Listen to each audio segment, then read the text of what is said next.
नागपुरात 11 महिलांचा विनयभंग करणारा आरोपी जेरबंद झालाय।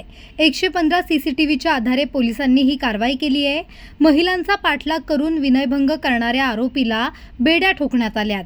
नागपूरच्या रामप्रताप नगर पोलिसांनी 115 सीसीटीव्ही फुटेज तपासून आरोपीला अटक केली आहे। कार्तिक उर्फ खामदेव पटेल असं अटक करण्यात आलेल्या आरोपीचं नाव आहे। आतापर्यंत आरोपीने विविध परिसरात पाठलाग करून 11 महिलांचा विनयभंग केला।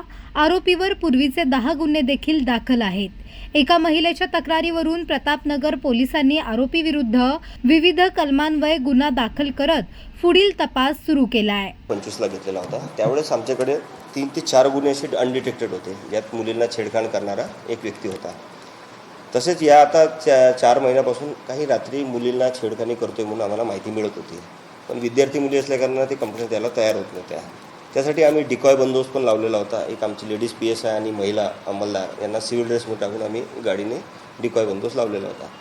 तर एक व्यक्ती आमच्या पार्टीच्या हातातून निसटून गेलेला होता, पण त्याचं वर्णन आमच्याकडे होतं। त्याचप्रमाणे एक मागच्या महिन्यात एका महिलेने तक्रार केली की त्यांना रेडिसन ब्लू चौकपासून ते जैताळाकडे जाताना त्यांना छेडखानी केलेली आहे। त्याची आम्ही रिपोर्ट केली। त्यात आम्हाला तो नंबर प्राप्त झाला त्याच्या गाडीचा। त्या गाडीवरून ट्रेस केला असता आम्हाला एक खोमदेव उर्फ कार्तिक पटले नावाचा व्यक्ती आम्ही ताब्यात घेतला। त्याच्याकडून आम्ही जवळपास 10 गुन्हे उघडकीस आणलेले आहे, ज्यामध्ये अंबाझरी पोलीस स्टेशनचे 2 गुन्हे आहेत आणि बजाजनगरचे 2 गुन्हे आहेत, जे नव्यानं ज्याला अटक केल्यानंतर परत गुन्हे दाखल करण्यासाठी मुली समोर आलेल्या आहेत। आणि MIDCचा एक गुन्हा आहे। आमच्या पोलीस स्टेशन